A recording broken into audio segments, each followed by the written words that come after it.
You've probably seen these Edwards Aquifer signs as you're driving around Austin. But what do they mean and why should you care? First, it's important to understand how recharge works. Here, Principal Hydrogeologist Brian Smith is standing on rock that makes up the aquifer.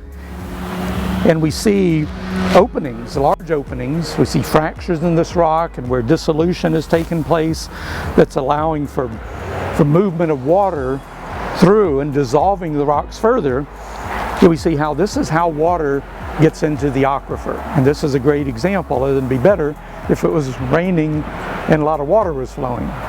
Because we would see that water coming through here and going down into these holes and places that even cause whirlpools, showing the waters being pulled down into the subsurface.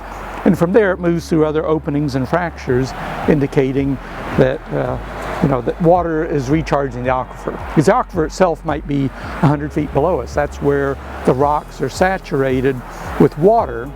But at that point, that water starts moving laterally, and it's eventually heading to Barton Springs, where it will discharge. The district uses dye tracing to determine flow paths in aquifers.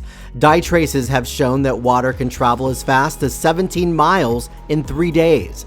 So what we do on the surface directly impacts the Edwards Aquifer below. And this is a more extreme case of voids in the rock, and what we call recharge features that we see in the Edwards Aquifer.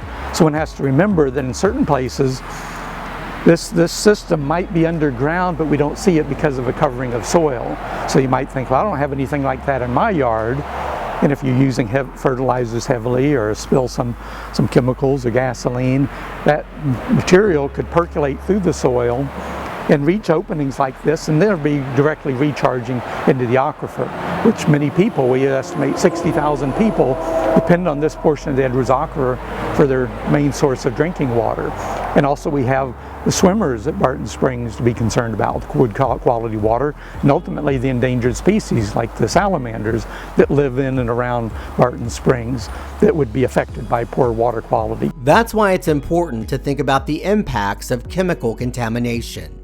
Trying to minimize use of chemicals or not letting things like gasoline spill out as you're filling up your lawnmower, not overusing fertilizers, and also just so people are aware, say on the highways where they see these signs, that if something happened there, like a truck full of chemicals or gasoline spilled, that water could very easily flow from that spill site into the aquifer. And as much as they were trying to build structures to minimize contamination that comes from the highways, there's still potential for that. So the next time you see one of these signs, remember that we must all work together to protect the aquifer. We want to remind people that they're over the recharge zone of the Edwards Aquifer, and they need to be mindful of that so they can help everybody protect this aquifer because it's such a precious resource.